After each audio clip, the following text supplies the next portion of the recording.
welcome to Glacier TV's first episode of GT Weekly. I'm your host, Randolph Chineth, and with me is Matt Orr, Mac Backham, and Will Vincent, who will be sitting here in silence. So, I'll open it up with you, Matt. How you doing? Doing good. It's a lovely Sunday here, for sure. Indeed, a lovely Sunday. Grand Am on one screen, Glacier TV on the other.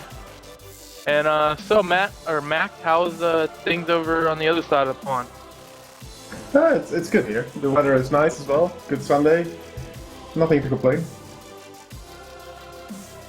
Well, that's good. For those that are unsure of what this is, Glacier is starting a weekly radio series for all the popular series on iRacing.com, and this is our GT car edition. So we'll be doing all the ins and outs of Proto GT, all the ins and outs of Grand Am, a couple private series, as well as real world GT racing. And in fact, Road America is going on right now, which I think a couple of us are watching.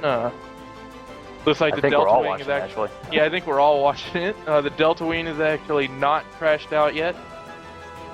And the Vipers are looking pretty strong. But yeah, I probably jinxed it, but then again, the Delta Wing was jinxed from the start. So, to the iRacing side of things, Proto GT, new season, no fix, no GT challenge. Matt, what do you think? I love it. I love it a lot. It's been a lot better this season. I mean, there's been some people who have been complaining about, no more GT challenge and saying the participation's worse, but I ran a GT challenge 2 seasons ago and it was nowhere near as good as this, and that was when the McLaren was the car to have in iRacing. But now with this unification, I mean, we had 90 drivers on Saturday registered for one race, split 3 times over. Not many road series can say that. Indeed, Proto GT and Grand Am actually seem to be the dominant multi-class series, at least on the upper end of things. You got some of the lower series that are obviously going to be have insane driver counts, but Mac, what are your thoughts on the current unification, so to speak? I really like it. The only complaint I have is that you're kind of limited if you're going for a championship to how many races you can do because of the point average. But other than that, I have nothing to complain really. Yeah, the points can be kind of a pretty big problem at times for sure. So, on to the weekly rundown. We'll start with Proto GT at Grand Am. What have you guys been your thoughts for the week so far? Well, I'm sure both of you guys can agree with me. We were both in the race at, I think it was 1900 GMT. That race was just absolutely crazy in the top split. Just cars everywhere. It was a little bit of carnage out there, but I don't think I've ever seen a race that was that crazy. I mean, it was just insane. I mean, I don't know how you can't enjoy it unless you got involved in some of the incidents. Yeah, there was some very good close racing, but there were some also very questionable moves by some drivers who are supposed to do better, including myself. I mean, I think it's just a product. Go ahead. I think go ahead first. Okay. I think it's just a product of, the increased participation. I mean, we had a full grid. I think there was 43 cars, which is the maximum or something like that, or close to it. But having that many cars, everyone's going to be close. The classes were evenly split in terms of participation, so everybody had someone to race with. And I mean, when you got a car that you're going to race with, I mean, I know I drive the GT cars, but I drove the HPD previously. When you're racing an HPD, as an HPD, you're going to get through that traffic one way or another. You're hell-bent on getting through traffic. So, I mean, it's not necessarily unexpected or anything like that. It's just kind of trying to figure out whose race is going to be screwed up the least. Yeah, I think we kind of opened a bit of a Pandora's box in that race. We had a lot of fast people, a lot of close fields. And plus with Road America, there's a lot of long straights and then a lot of hard braking zones to slow corners where the speed difference isn't so high. And I think that's where we just saw the cars get bunched up as much as we did and didn't separate as nicely as we would like. Yeah, I can honestly say I don't think I've ever done a race that had that kind of traffic. And you might say, oh, well, you had a full grid, that's why you had so much traffic, but the track's 4 miles long. I mean, it just seemed like for whatever reason, everybody was coming into each other's battles all at the same time. Indeed, it's not often that we'll get a track as long as Road America, which is on length with Spa. So think of it in terms of that sort of size, that will see that sort of traffic. Like if you go to Spa, most races generally get fairly spread out. You'll get a couple battles, but you won't really get packed as much as we did earlier today. So let's run down the sort of the drivers and points battles in each series. Mac, I'll start with you in the HPD. Who's been the people to watch? Well, Timu Livonen, I'm not sure how to pronounce it, the Finnish guy, he's been doing really well. I mean, he's just been dominating everything, qualifying fastest, then in the race he just pulls away from everyone. I think if he's going to continue the whole season, he is definitely the favorite in the HPD. Yeah, Mr. Timu Livonen. And Paul's up there, and you're up there sitting third, so don't sell yourself too short. But right now, after 2 weeks, top 5 for points, we got Paul, Timu, Mac, Tiago Orfao, who I don't think I've actually raced with, and Oliver Brandt, who actually is, I thought Oliver was more of a GT car guy actually, but Yeah, that's news to me. Yeah, he's driving both, and he drives both cars very competitively. He's very fast in both. yeah, I've raced with Oliver in a few stuff. I've seen him run train in Star Mazda races. I've seen him run train in GT cars, and Oliver's one of those guys that seems to be able to drive a bit of everything. I wish we were all so lucky. Yeah, if only we were also. Although most people probably look at your pace, Matt, and probably envy you. I look at it and laugh. I know. So let's move on to GT1. Matt, I know you've been toying in that, you trader. So how have things been looking there?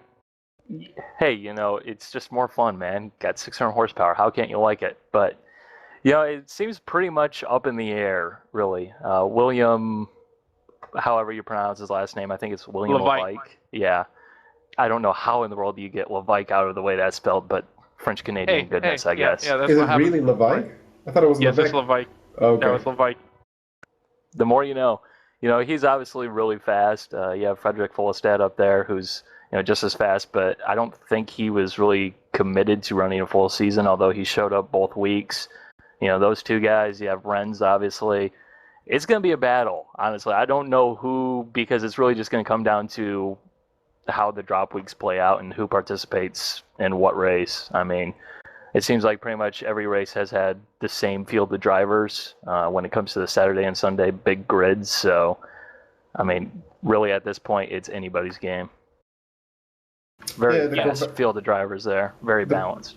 The Corvette is really looking good this season compared to last season, because last season there were a lot of fast guys, but none of them were as fast as William, and now there's definitely a handful to challenge him.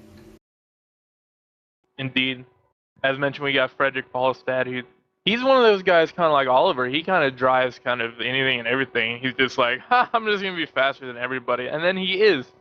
And then he paints better than everybody, too. Yeah, what a show off. Yeah, it's so frustrating. Multiple Frederick, you need to spread the talent around. Then up there, we got obviously William Levite currently leading, and then Frederick, and then Levenger Koinigen, Mr. Matt Orr over here, and then Florian Denard. So then we'll look towards the Ford GT side of things. Mac, we'll start with you since I think you're the newest Ford GT driver here.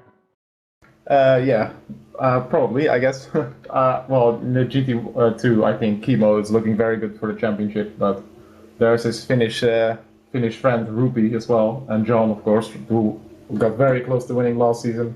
I think the closest battle in the championship will definitely be in the Fords. I would agree with that. And again, that's not really surprising considering the type of racing that car produces, obviously. I mean, it's a little bit slower, but there's not really a whole lot of downforce like we were talking about earlier. The wing doesn't do anything below 90 miles an hour, so you can race really close, really hard, really clean. I mean, the car just naturally produces great racing, and part of that's going to be, obviously qualifying and who can make passes stick. Yeah, up there in the points currently we got Kimo Subinin, Rupi Turkula, John Hall, Oliver Brandt, and Jonathan Fuller. 2 North American guys, me and Matt's teammates up there in the top 5. Shout outs to John and John.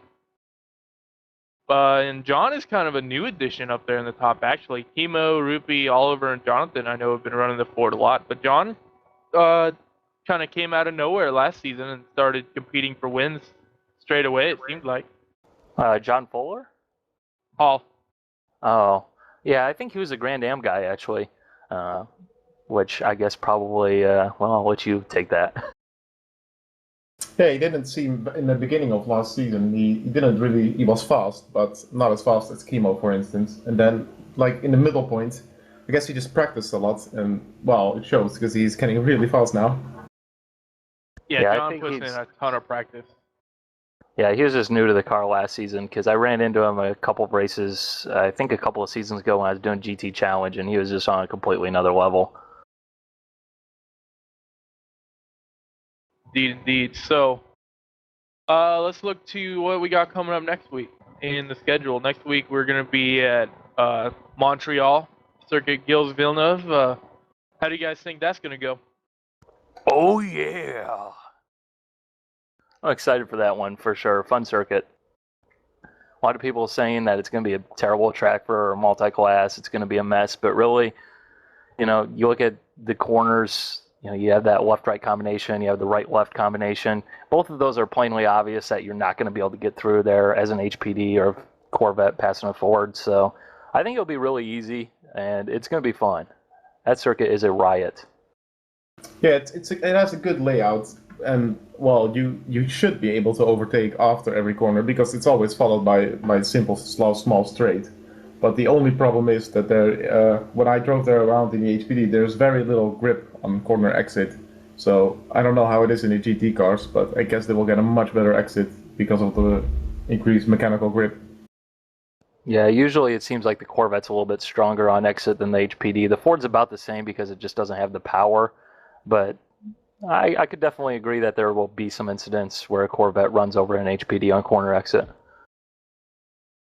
Yeah, I'm a little nervous with Montreal. I think that the layout is very similar to that of Zolder, so we're gonna see a lot of issues in that regard. But I think overall it should be good. It should be very, very good. So I haven't driven any laps there in the Ford yet, though. So.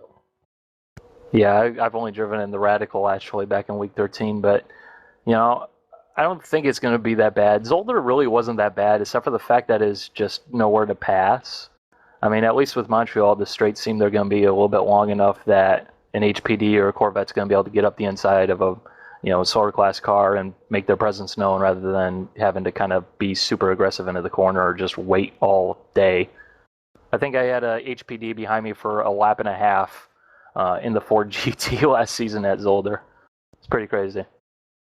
Yeah, and some of those HPDs will actually be a little over patient, and that's almost as frustrating as having someone dive bomb you and end your race to an extent. Not nearly as much, but it's just kind of like just go.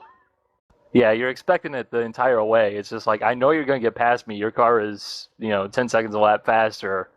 Let's just get this over and done with, out the way, please. Yeah, Montreal looking to be, I'm sure it's going to be a very good race. I know that in the real world, Grand Am has raced there, but has the American Le Mans Series run there before? Or a series like it? I do not think so. I think it's just been Grand Am. As far as I know, that circuit's basically only used, once or twice a year. Back when they had the NASCAR races up there. I don't think they go up there anymore, which is quite sad because I'm just going to go ahead and say it. NASCAR road racing is awesome, but I think it's just NASCAR and Grand Am, honestly, and as well as Formula One, obviously. Yeah, so that should be pretty interesting, and it will be actually our first taste of what real kind of spread out performance multi-class racing would be like compared to Grand Am. Manly multi-class. Indeed. So let's move over to the Grand Am side of things, shall we? I think I'm the only one that really runs Grand Am. I know Matt could probably weigh in a little bit on some stuff, and Mac maybe a little on the DP side, but so Grand Am at Road America as well. Obviously, one less class, and the cars are slower as well. Quite not as high of a difference in speed between the classes. So could be some issues in some cases, and in other cases it should be much simpler.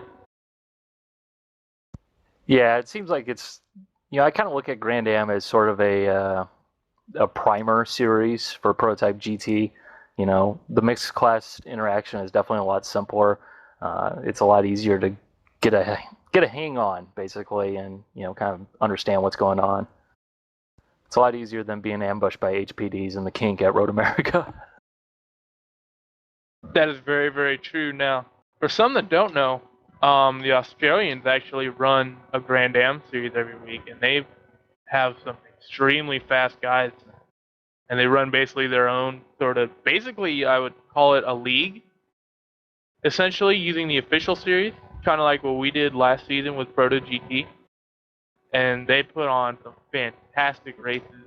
Got drivers like Dylan Sharman, who else? Andrew Lay, Blake Capo, some extremely, extremely fast people that just seems like they get together every week and they put on a hell of a show. Have you guys watched any of those races? I have not, unfortunately.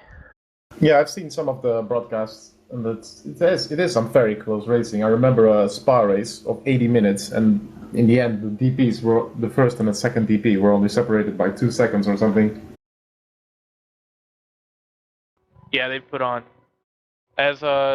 actually you kind of touched on it last season. They're kind of the ones that started the whole do a bunch of shorter races and then have a couple really long races. What do you guys think of that? I would rather have, that's personally, I would much rather have long races all season, but I can see why it doesn't appeal to everyone. So I'm currently very fine with this. I think it's a very good compromise, but I really can't wait for the 70-minute races. I think it will be much more awesome with the pit stops.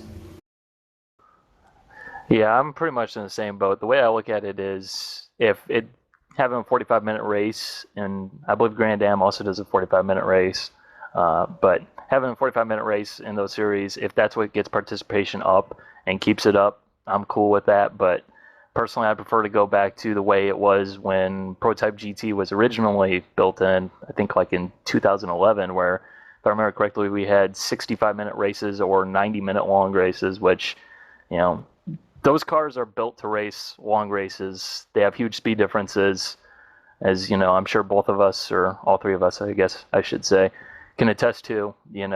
When you have to go, you have to go. So even in Grand Am, for example, having more time, the more time you have, the more patient you can be. So I think it's kind of one of those things that's just a necessary evil, to be honest. Yeah, I can definitely agree with that. I don't know if or if going for super long races the entire season is a good thing. I think maybe more of an even split, as opposed to being dominated by the short races and having a couple longer ones. Especially with the fact that we essentially have lost our world tour for the road courses. I mean, we have the Grand Am race in February that's 2.5 hours, and then after that, it's the next road course world tour event is in October, Formula One. So there's a 10-month gap there, where there's just nothing in terms of one-off events other than the league. Kind of a big disappointment, I think. Yeah, are they even running a Petit Le Mans this year? No, they're not. They haven't run anything. There hasn't been a Sebring. There's no World Endurance Championship event. It's just a Grand Am. They did a Roar before the 2.4, which is the Continental Tire Series, and then a Grand Am Series, and then Formula One at Brazil.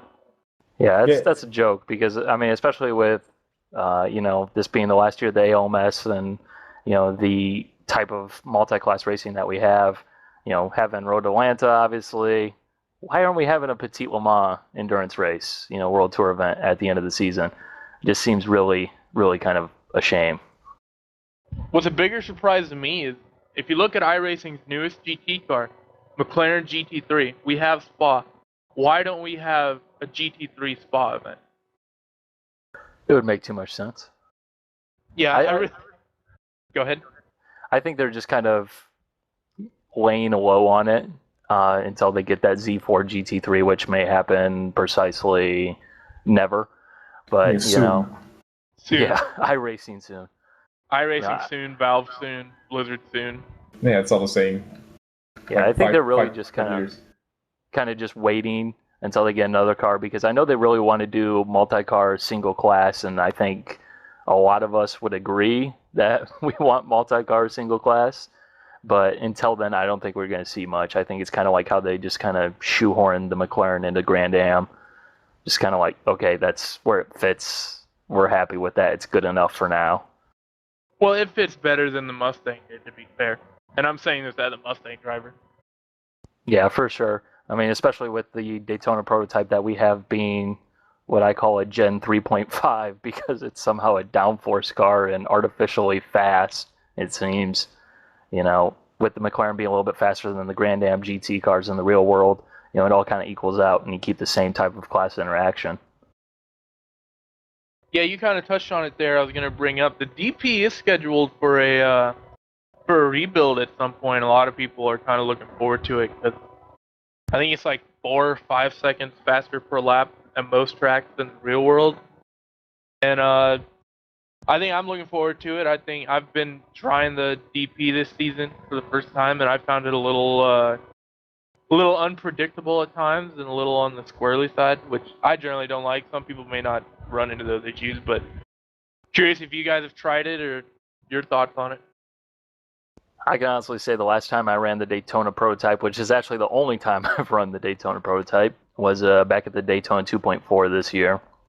Which it wasn't bad. It's actually an enjoyable car to drive, but I just couldn't get over the fact it's a Daytona prototype. Do not care for Daytona prototypes. No, I tried it last season at Sebring, and well, I like the car. I mean, on the first lap it feels really good, but when the tires get warm, it like Randy said, it gets very unpredictable. I just get in spins that I can't control, so I eventually just gave up on it. Yeah, I'm currently at a level of frustration with it as well. So on to the championship points for Grand Am. We'll start with McLaren actually. Top 5, we got Angele, Blake Capo, Luigi Nespolini, I believe is how you pronounce that.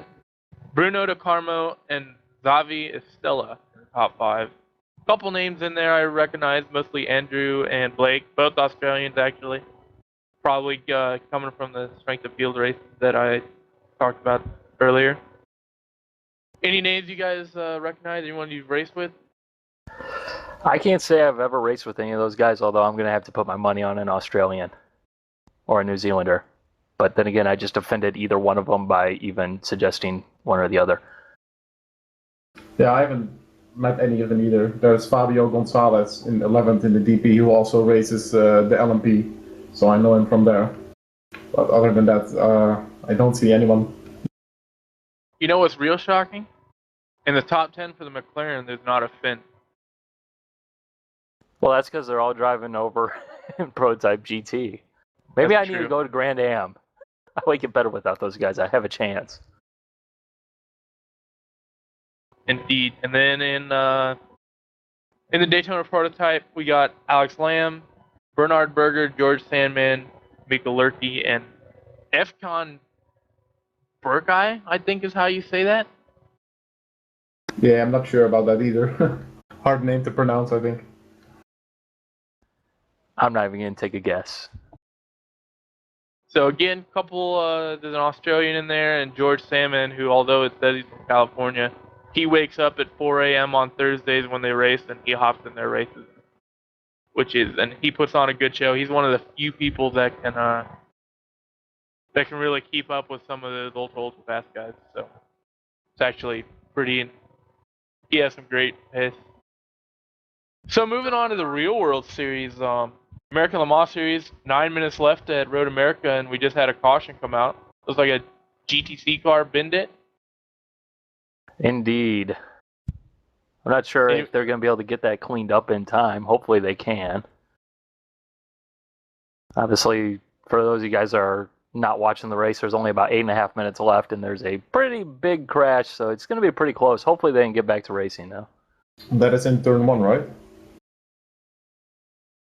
Yeah, it looks pretty. It looks pretty far off the groove, so they should be okay. It should just be more of get the tow truck out there and tow it out. But then again, Lord knows. Well, I'm thinking if that is down in turn 1, then obviously you have a really high-speed braking zone there. I mean, GT cars coming in there at probably about 165. something like that with the draft and all that. But hopefully they can get that cleaned up. Let's see. Let's run down who's leading. Actually, let's talk. Did you follow qualifying at all? Anybody? I kind of missed it. I was kind of busy yesterday. Negative on that one, Stone. My real question, and the important question that everybody wants to know and needs to know, is the Delta Wing still running? This is very true. This is very, very true indeed. I think this is the first race that they lasted longer than about 5 laps. Yeah, I think most races it's either had an issue either with a getting flipped over by a GTC car at the bridge at Road Atlanta, or getting wrecked by fellow Japanese competitors, or something along those lines. Well, yeah, didn't they actually have to switch engines this year? I believe last year they were running factory Nissan engine that was basically a spare off-the-shelf piece of garbage, but then they had to switch to, I believe, an Elan power plant for this season, and they've had issues every week. Yeah, I haven't really followed the Delta Wing too much. I actually haven't gotten a chance to really follow ALMS or Grand M as much as I want to, but yeah, I'm pretty much in the same boat. You know, probably about 5-7 years ago, I would definitely follow it, you know, and pay attention to pretty much everything and watch all the races as much as I can. But, you know, really since Audi left, it hasn't been the same. Which sounds really strange because Audi absolutely stunk up the show and everybody knew Audi was going to win in the prototype class. But at the same time, you know, back in the day when you had the Porsche RS Spyder and you had the P2 cars that were battling it out with the P1 cars on the street circuits, you know, that was when it was at its best, man. Oh, definitely. And Audi's kind of in a weird place, I think, at this point. I mean, I love P1 and I love watching it, but with Audi running the way they are and dominating the way they have, just kind of like, I don't understand why so many broadcasts follow the Audis as closely as they do. It's like, yeah, the Audis are 2 laps ahead of everybody, so we're just going to keep the camera on them the entire time. Excitement. Well, I don't think the Toyotas are too far off. I mean, if Audi just fucks up, then Toyota's going to grab it. But, I don't know, maybe next year with Porsche it's going to be more exciting, and hopefully Toyota will step up the game a little bit more. Yeah, to be fair, if it's I don't think the racing is that great if Audi fucks up, because I don't know. I would love for there to be another competitor up there, and hopefully Porsche and Toyota can make them happen, like you said. Well, I mean, last season in the WEC, I mean, I don't follow it that closely, unfortunately, because it's a pain in the butt to follow here in the United States. But yeah, I just know that Audi seemed like they were quote unquote dominating, but then when you looked at the results, it's like Toyota is right there, and they're actually looking stronger, except for Le Mans, which really is, unfortunately, the only race that truly matters. Well, I think that's like the main race Audi cares about. Like I know that I do know that Toyota won a couple races in WEC. I know they ran at Fuji. They were strong after they came out with that kind of funky wing design with the dual mounts on the back. The clever interpretation of the rulebook. And that GTC car is still down there.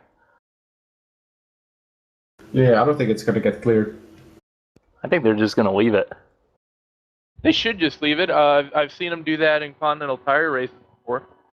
Yeah, it looks like they're picking up the P1 leader there, so they might just let him go. I hope they let him go. They better let him go. I don't see the lights on the pace car. I could see them vaguely flashing. Yeah, they're still on. Yeah, they're flashing. Need the high definition, man. Well, looks like we might get like 1 lap, maybe. Although a pace lap at Road America has got to take, what, about 6 years? Somewhere around in there, roughly? Yeah, I think that's a pretty good estimate. Make it. It's like, come on, you got the Corvette C7 as your pace car. Step on it. Get going. Yeah, I know, right? Yeah, and then you really have to win the race in turn 1. That's like at Indianapolis, they pace at like 110 miles an hour or something ridiculous. Well, why not? Well, it's only Although- like 50% of what the car's gonna do. So Although, to That's be very honest, true. this year at the Indy 500, they should have maybe slowed down the pace speed, but that's a different subject for a different time. I actually only caught the end of that race. So Oh, it was a good race. So since we're under caution and just kind of just cruising, let's talk about some private series. Got the Neo Endurance obviously coming up in a couple weeks. Going to be the Neo Endurance 2.4 hours of Spa. Mac, I know you're going to be running in the Corvette. yeah, I'm very excited about it. It's going to be very tough. I'm looking at the fields with people who signed up, and there's already some very fast guys signed up, and there's probably more to come.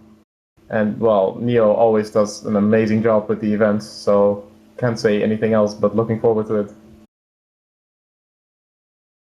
Any Yeah, plans on? Go ahead. Is there any plans on running or watching, Matt? If I'm not mistaken, this is the race you asked me about earlier with the McLaren, the Ford, with some extra ballast in the Corvette. 10-4. You know, I haven't raced the McLaren for a while, so I'm considering maybe giving it a go just for something different. And it looks like we're not going to get back to racing in the LMS race, unfortunately. But you know, I could give it a go. You know, I think it's 2.4 hours around Spa. That's nothing. That's fun. That's just a morning jaunt. Yeah, pretty much. I mean, 2.4 hours, you're just kind of getting into it, you know? But no, if I remember correctly, the last time that the Neo Series went to Spa, the GT2 grid, or at least the Ford, I'm not sure what you guys call it over there, but you guys had a gap that was like about a second in terms of making the field or not making the field. No? For the qualifying for the race, top 20 cars separated by 0.6 of a second. Even better. Matt was like, "What? I'm wrong?" And he's like, "Oh, I'm wrong in the best way possible." Yeah, that is just crazy intense. So that just goes back to what we said earlier about the racing in the Prototype GT series. You know, obviously the iRacing official, quote unquote, equivalent in a way. You know, that car just produces insanely tight racing. Oh yeah, especially because you got a lot of the Proto GT regulars who are up there in the top, and then you got some pro drivers that come in and they mix it up, and then some other guys too that have great baits.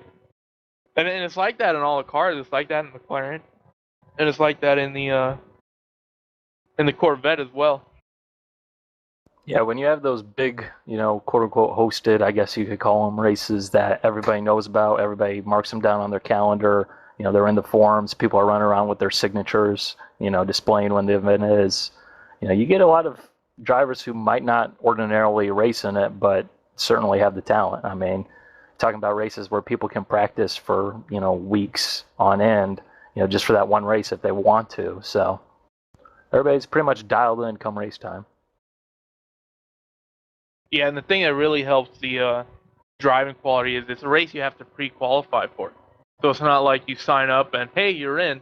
It's like, you know, you could have 100 or so signups, but you only the top 20 in each class actually get in, which means you get some top-notch racing. Yeah, you definitely have to earn your spot. Yeah, which is not going to be easy at Spa because, well, it's very easy to go off track there, so you're going to have to do a lot of laps. And plus, it's a track that pretty much everybody knows like the back of their hand. I mean, I've done probably 1 million laps there virtually. It's just like, I don't even need to practice anymore to get up to, you know, quote unquote speed, my speed that is, normal people's speed. You know, that's Bob, because I've just done so many laps on it that it's just second nature at this point. Yeah, You know, Spa's one of those so- tracks that everyone has always run in every car. And can kind of get boring at times just because, especially, it seems like all the series go to Spa at the same exact time. Yeah, kind of like this week with Road America, unfortunately. So that Good should in be a small good doses. One. So any predictions on that race, Matt? I know, Matt, you probably haven't seen any of the sign-up, but... Well, as prediction, I expect Frederick Follestad to be on pole in the Corvette. I just don't see any other reason why he wouldn't be. Really yeah, there's sticking a your neck surprise. out on that one there, Mac. Yeah, it was like 6 times faster in the last Neo at Spa than the guy behind him in the Corvette, which is huge. And he's just, yeah, he's looking good. Wonder how many laps he's done that around was Spa. a stacked field. He's done a in lot that of race, laps. especially in the vet. I know there were pro drivers. When we went to Spa in the Proto GT series last season, he was practicing the whole week before, just hosting a session every night. It's unbelievable how much he practices there. Guess he really likes the track. Well, everyone likes Spa. Yeah, okay, that's true. But he likes the it only extra people bit. that don't like Spa are the people that want the old Spa, and they're right. Oh, I So don't mind the new that's Spa. another thing. Of all the circuits that have been completely, I guess, for lack of a better term, butchered over the years, Spa is definitely one of them that actually they got right. Whoever redid the layout of that place, they should be making the tracks, not Tilke, who just sucks and needs to get out of Formula One. Well, If he you guys follow has done some warning. decent work. Like India was a good track, even though it's kind of get abandoned now. I don't know. Yeah, I think Go ahead. I think over the years it just seems like circuits have become more and more the same.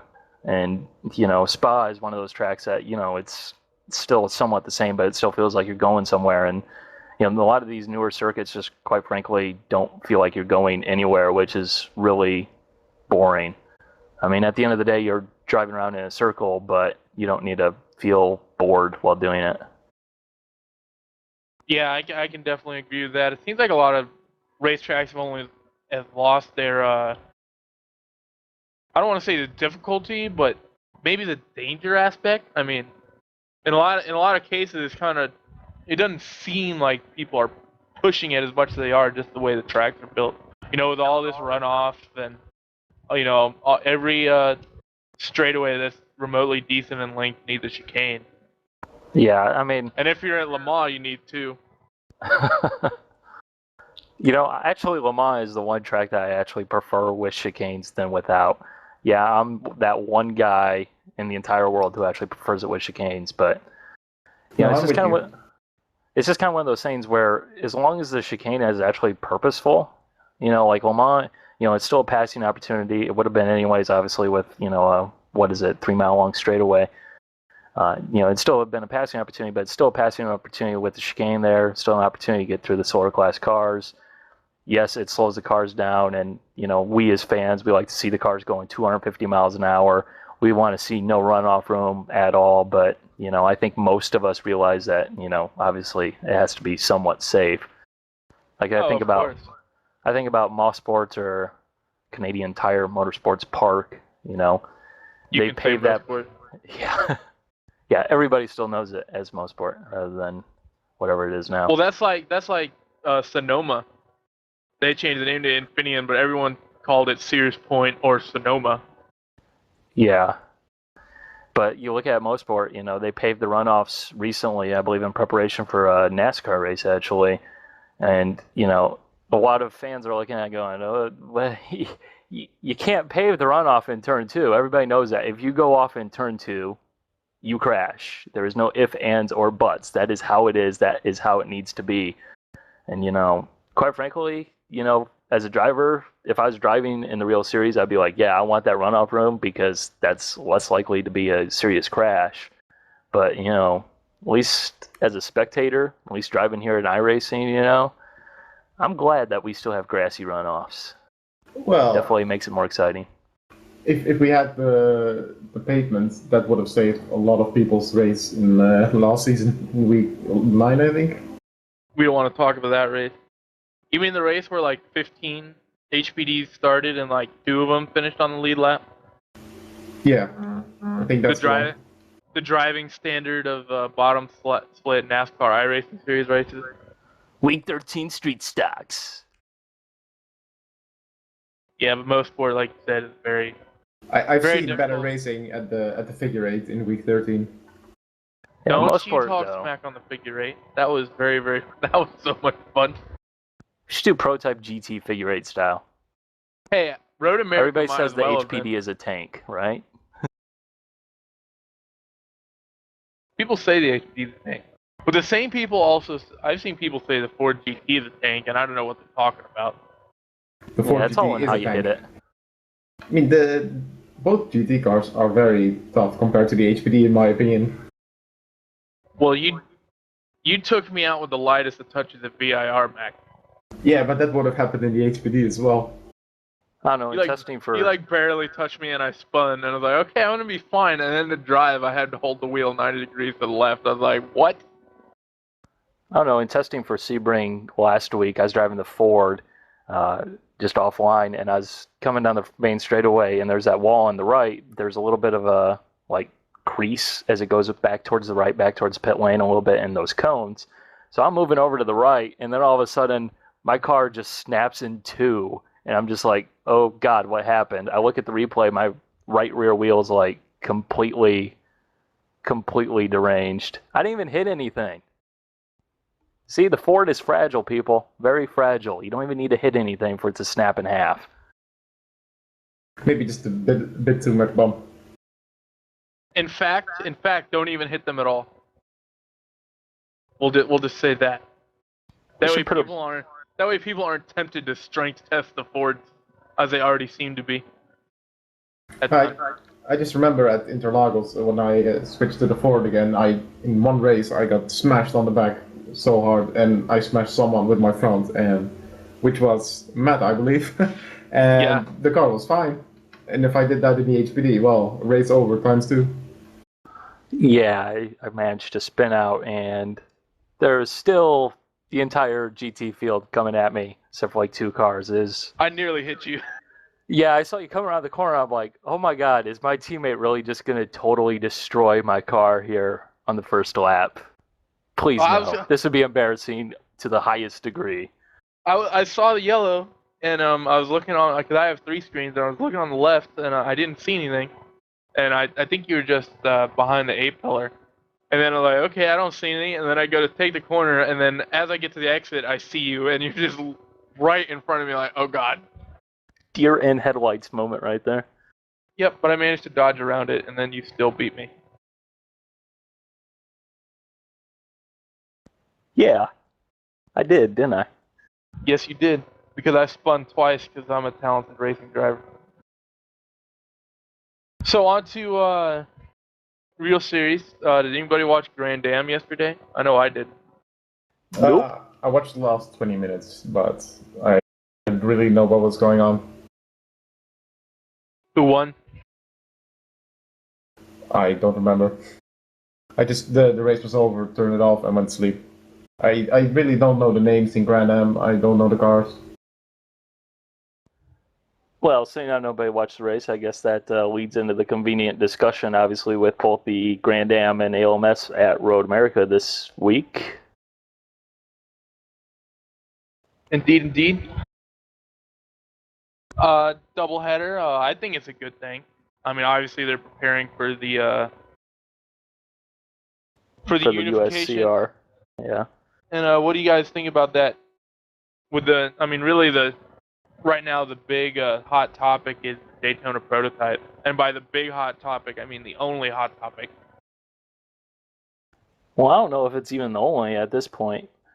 I mean, the Daytona prototype, we were talking earlier before we started recording, and, I'm pretty much in the camp that the Daytona prototype sucks. It's like, yes, it produces great racing, don't get me wrong, but it's slow, it's ugly, it's irrelevant. I mean, I look at sports car racing, and, when I watch the races, the prototypes are what draw me in with the, technology. And I mean, the whole thing with Audi, they're changing what they're doing, They're putting their technology on display.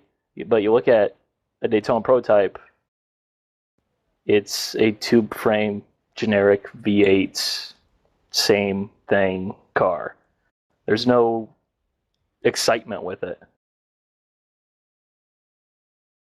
I'm not saying it needs to be something like a P1 car, but it just doesn't excite me at all. At least with the P2 cars, they're cool looking. You can see they're really fast, but I don't know. I just don't like the DP. And plus, it's the DP. I mean, who thought of that one? That would be the Francis. Like, But, seriously, what were they thinking on that one? Who knows? I'll pretty much agree with you. I think it could certainly use a something much better than it currently is. I actually like the look of the cards, though. I actually really, really do like the way the cards look. The Corvette specifically, and I like the whatever the Ford one is called. I think everyone just refers it to as the Ford. Yeah, I think it's just the Riley bodywork with different front end on it. That's fine with me. I mean, yeah, the new Gen 3 cars I think came out 2 years ago now at this point, somewhere around in there. They look a lot better, don't get me wrong, but they're still, I don't know how in the world they're going to get one of those things to race with a P2 car. Yeah, I think they're gonna have to go with a whole new design. I mean, they differ. They're so much different than the P2 cars as well. Less downforce, more mechanical grip, etc. Just don't see how it can work if you just merge these two existing cars together. They do have after a Sebring test, their jobs got a little bit simplified because that was the first time they put a DP and a P2 on track at the same time. And they found their initial thought was that the P2 would be better in one place and the DP would be better in others. But they found out that the P2 car was just faster everywhere. Which if it's faster, well, yeah, but if it's faster everywhere, it is easier to just make a DP faster at everything than it is to make it faster at something and not as much better at something else. But yeah, I'm looking forward to it. I think it'll be good, and I mean, I obviously like the DPs a little more than you do. I don't watch as much as you do, but you seem to have a grudge against the Daytona prototype. No, the way I look at it is the Daytona prototype it's irrelevant. The way I look at it, sports car racing is the only racing that actually truly matters in the grand scheme of things. Like I mentioned with the P1 cars, you're seeing technology being made right there. Sort of like what you see in Formula One. Only this is actually going to trickle down. Like, I mean, I'd say you're pretty much crazy if you don't think that anything on that Toyota won't be on a Prius or whatever you guys call them over in Europe. In 10, 15 years.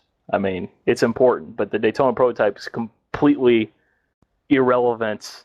It's slow. It's ugly. It doesn't need to exist. So are you saying that a Prius is going to have that funky rear wing design? Maybe. You need some extra downforce when you're going 35 miles an hour, Yeah, it'll be able to stop better so you don't hit a kindergartner in a school zone. That's just cruel. Hey, we have tough love here at the GT Weekly. So now on to the GT class. What do you think of the Grand Am GT car? I mean, GTX is obviously a joke. Yeah, I believe GX, the class with the Mazda diesel car, is actually, I think that's already confirmed as being eliminated, because it's only been just the Mazdas as well as the one Porsche Cayman, which I guess Porsche refuses to acknowledge even exists when it comes to racing. And I think the Mazdas are actually going to get sped up to the new GTD class, the Grand Am GT class, next season in the USCR. So how many classes will there be then in the new series? I think 5, maybe 6. I think it's actually less than that. I think it's down to 4 now. There's prototypes, GTLM, which is the ALMS GT, GTD, which is the Grand Am GT, and then I think they're keeping LMPC as well as whatchamacallit. P2? No, not the P2 class, because that's GTC. all going to be the prototype. Yes, that's what it is. Well, I think. Well, that would be 5 classes, wouldn't it? Yeah. You got your... They might have been consolidating the GTC into GTD. It's so confusing. Yeah, I was actually just going to mention that. That would actually make sense, because I think those classes are kind of on pace. But I think the Grand Am cars, the GT cars, aren't quite as technologically advanced as the Porsche Cup cars. But I'm not sure what the difference is between a Grand Am Porsche and a GTC Porsche. Well, I think the difference is, I might be wrong on this by all means. I mean, feel free to correct me, but the GTC car is basically a Porsche Cup car that has a little bit of extra weight to slow it down.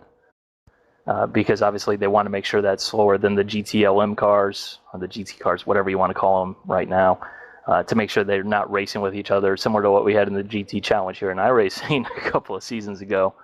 So I think they're a little bit slower, but the GTD cars, the Grand Am cars, they're a little bit slower as well. I think that they'll be pretty much a similar pace, maybe a little bit slower for the Grand Am GT cars as it is now, but I mean, I don't think that'd be an issue. Because right now, with the Grand Am GT, I believe, if I'm not mistaken again, they're pretty much allowing GT3 cars, sorta, but they have to be modified, which, I mean, again, is really stupid because, like I mentioned earlier, what they have is completely irrelevant to everywhere else. Where I remember reading a couple of years ago about the 911 that you would race in Grand Am, which starts life as a cup car, as far as I know, but it's got different rear wing, different engine, different transmission, and they were saying by the time you're looking at it like $120,000 on top of the cost of the car to convert it into Grand Am spec, which is just silly. I mean, you're looking at a $220,000 Grand Am GT car that you can't race anywhere else in the world. Well, yeah, that's like with the I mentioned the GT3, and they say it's minor adjustments, but you have to change the rear wing. I think you have to change the front clip. You have to change the chassis. You have to change the roll cage. You have to change the fuel tank, engine restrictors. I mean, they say a minor change, but by the time you make that minor change, you built a whole new car. Yeah, and I think to the Francis, I think a lung transplant would be a minor surgery. Yeah, I mean, it's just kind of silly. With GT3 being the series what it is, and up and coming, we really don't have GT3 here in the United States. There's an announcement. I think you were going to say what I was about to say.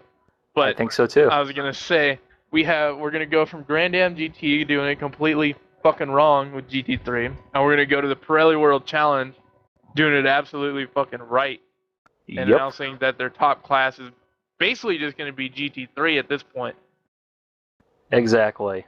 I mean, the way I look at it is, if I had the money, why would I buy a GT3 car, then spend an extra bunch of money to convert it into Grand Am, where I can only race it in Grand Am and Grand Am only, or USCR, I guess, forgive me. Or I could buy a GT3 car, take it, go race in Pirelli World Challenge, and, if it's possible, because I don't think anyone's actually tried this yet, so we don't really know if it is, but, go to Europe and do a couple of the races over in there. I mean, I wonder if they could work out a similar thing to what the ALMS and the ACO have, where, cars from the ALMS over here get automatic entries over into Le Mans. If they could do something like that for, 24 at Spa. Very compelling, very, very compelling reason to buy a GT3 car here in the U.S. Oh, yeah, that'd be fantastic.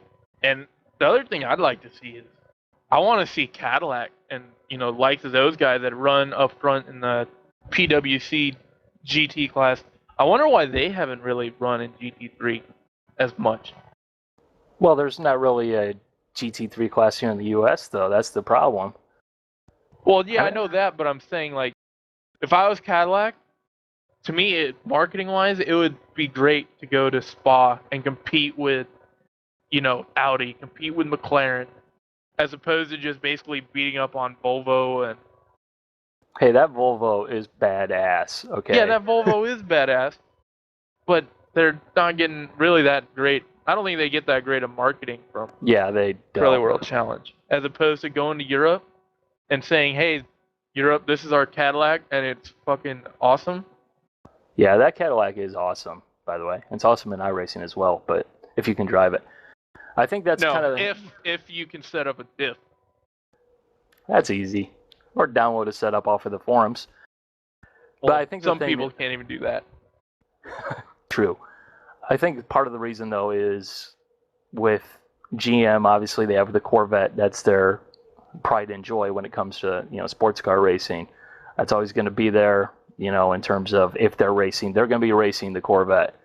So, a factory Corvette GT3, that's out of the question. You look at the Camaro, maybe, but I don't think the Camaro really has a strong enough hold rest of the world wise. Yes, it's popular here in the United States, but GT3 isn't. Nobody cares about it right now. But you look at the Cadillac, they've been trying to establish that brand, that whole standard of the world thing. They could do that. And I think with GT3 actually being part of Pirelli World Challenge next season, that does open the doors to a Cadillac CTSV or ATSV R, whatever it's going to end up being when they update it, because they just introduced a new model. Building a GT3 version of that and taking that racing. I gotta say, I hate the way the Cadillacs look on the street, although I will say I'd have a CTSV wagon if I had the money. Yeah, a wagon, deal with it. But those race cars just look awesome. That CTSV is awesome looking. Yeah. I don't even think I've ever seen a real life Cadillac here in Europe. Well, they're everywhere in America. Old, new, beat up, immaculate. A little Some bit of have everything. Bonker-sized rims. 24s. Rolling on them 24s. Actually, by now, that's just like a standard size that you get off the showroom, isn't it? Yeah, something like that. Some of these wheels are getting ginormous. Indeed, indeed. So, pretty much touched on everything, I do believe. So we're going to start winding it down. Any closing thoughts, Matt? Daytona prototypes suck. Does that work? I guess it worked for you. Although you'll probably anger some people. Yeah, you're not making the 3 many friends. Grand Am fans that actually exist. Yeah, indeed. So, any closing thoughts from you, Mac? Well, I'll just say I like the DP, just to balance it out. Now, would that be the Daytona prototype that you're talking about? Yeah, the DP. Yeah, I'm sure some people hearing Mac say I like DP could take that in a few different ways, but my closing thoughts. I hope you guys enjoyed this. Pirelli World Challenge is doing big things. I think the Daytona prototype is going to upset Mr. Matt Oren. I think it's going to be good, and hopefully you enjoyed this first episode of what has now been corrected as Sportscar Weekly, as Will Vincent corrected me after he told me it was GT Weekly. And hope you enjoyed. This is kind of a last-second thing. We'll be back next week. Not the time. Maybe we'll just stick with the same time. I'll have to talk to Will. But for everyone here, GlacierTV, Mr. Matt Orr, Mr. Mac Beckham, it'll be the same time. All right. So apparently our last-second planning has been designated the starting time. So for myself, awesome. Will Vincent, who has now actually said something during the broadcast. How you doing, Will? Never mind. They can't hear him apparently. So. Anyways, hope you guys enjoyed. Shut up and wrap up the show. Hope you guys enjoyed. We'll be back next week.